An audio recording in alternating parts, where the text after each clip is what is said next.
Alright, today I'm going to be setting up a sacrifice paddock, I guess you would call it, in this lower half.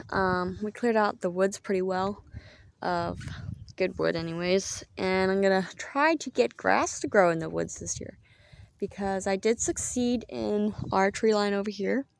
We got good grass coming up. It took about 5 years, but it's definitely worth it, and I'm hoping that I'll be able to do the same in this piece. So let's get going.